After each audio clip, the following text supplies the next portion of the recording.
Hello hi friends. ഇന്ന് നമുക്ക് ഉഴുന്ന് പക്കോട ഉണ്ടാക്കാം. അതെങ്ങനെയെന്ന് നമുക്ക് വീഡിയോയിലേക്ക് പോകാം. ആദ്യം നമുക്ക് കുതിർത്ത് വെച്ച ഉഴുന്ന് ഇതിലേക്ക് അരച്ചെടുക്കാം.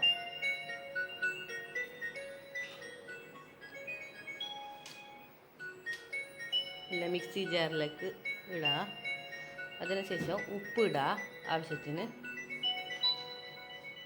അതിന് വെള്ളം ഒഴിച്ചിട്ട് അരക്കാം.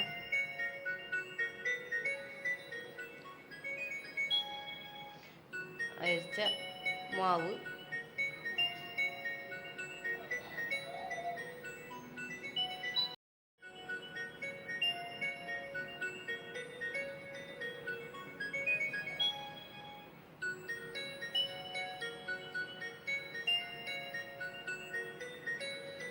അരച്ചു വെച്ച മാവ് ഇതിലേക്ക് നമ്മൾ ഒരു അരിഞ്ഞു വെച്ച സവാള കൂടി ചേർക്കാം. അതിനുശേഷം അതിലേക്ക് കരിവേപ്പില ഇടാം. അതിലേക്ക് പച്ചമുളക് ഇടാം. എരിവിന് ആവശ്യമുള്ള പച്ചമുളക് നല്ലപോലെ മിക്സ് ചെയ്യാം.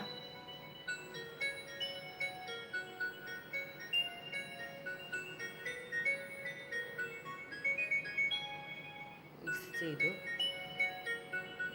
ഉപ്പെല്ലാം പാകത്തിനുണ്ടെന്ന് പറഞ്ഞിട്ട് നോക്കണം. ഇപ്പോൾ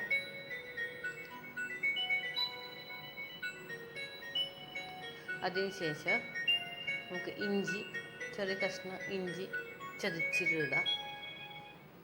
അതിലേക്ക് അരിപ്പൊടി ചേർക്കാം. കുറച്ച് കയ്യിൽ ഒട്ടിപ്പിടിക്കാത്ത പോലെ അതിനാണ് കുറച്ച് അരിപ്പൊടി ഇടുക. നല്ലപോലെ മിക്സ് ചെയ്യാം. ഒരു പാത്രം വെക്കാം. എണ്ണ നല്ല ചൂടാവട്ട്. അതിനുശേഷം കുറച്ച് മാവ് എടുത്തിട്ട് എണ്ണയിലേക്ക് ഇടാം. ഇതുപോലെ കുറച്ച് എടുത്തിട്ട് ഇടാം എണ്ണയിലേക്ക് മാവ്.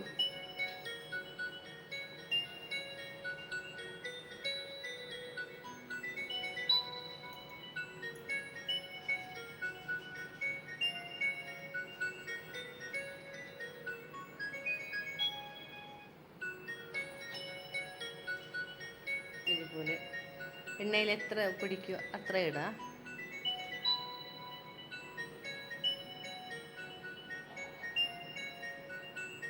ഇതുപോലെ ഇട്ടൊഴിക്കാം. എന്നാൽ മതി. ഇത് നല്ലപോലെ വേവട്ട് നല്ല മൊരിഞ്ഞിട്ട് കിട്ടട്ടെ, ക്രിസ്പി ആവാൻ. ഒന്നുകൂടി ഇളക്കാം, മിക്സാക്കാം. ഇതുപോലെ ഒരു സൈഡ് ഗോൾഡൻ കളറായി. ഇനി ഒഴിക്കുക. രണ്ട് സൈഡ് ഇപ്പം നല്ലപോലെ ഗോൾഡൻ കളറായി. നമുക്ക് കോരി മാറ്റാം. ഇത് റെഡിയായി. അതുപോലെ തന്നെ ബാക്കിയുള്ള മാവിനെ എണ്ണയിലേക്ക് ഇതുപോലെ ആക്കാം, പക്കോട പോലെ.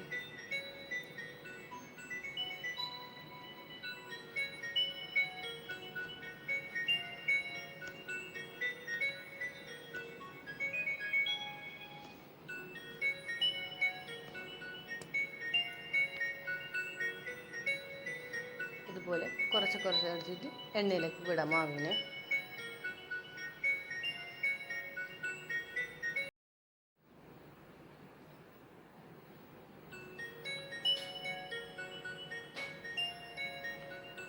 ഇതുപോലെയെല്ലാം ചെയ്യാം. ക്രിസ്പിയായി എടുക്കാം. ഇതുപോലെ നല്ല ക്രിസ്പി ആവണം. അപ്പോൾ ഉള്ളെല്ലാം നല്ല വെന്ത് കിട്ടും.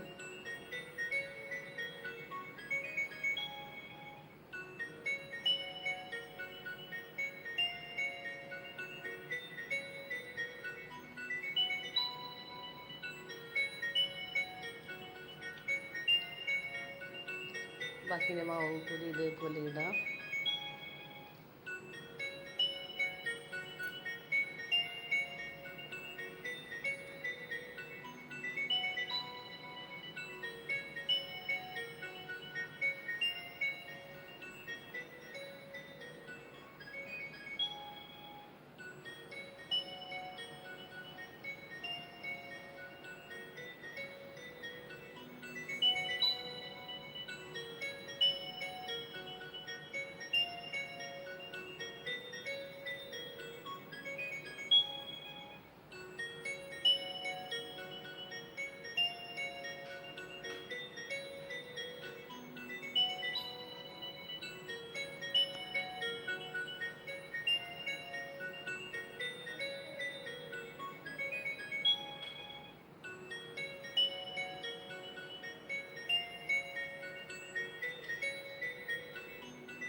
എല്ലാം റെഡിയായി.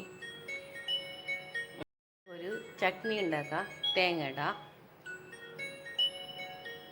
കുറച്ച് ഉള്ളി ഇടാം, കുറച്ച് പുളി ഇടാം, എരിവ് ആവശ്യത്തിന് മുളകിടാം. ഞാൻ കാന്താരി മുളകാണ് എടുത്തത്. ഇതിലേക്ക് കുറച്ച് ഞാൻ പുതിന എടുത്ത്, പുതിന വേണ്ടവർക്ക് പുതിന വേണ്ട അതിന് ഉപയോഗിക്കാം. ഉപ്പ് ചേർത്തിന് ഇതിന് കടുക് വറുത്തിട്ടിടാം. ചട്നി റെഡിയായി. ഉഴുന്ന് പക്കവടവും റെഡി. ഇഷ്ടപ്പെട്ടെങ്കിൽ എല്ലാവരും ലൈക്ക്, കമൻറ്റ്, സബ്സ്ക്രൈബ് ചെയ്യണേ. Okay, bye. എല്ലാവരും ട്രൈ ചെയ്ത് നോക്കണേ.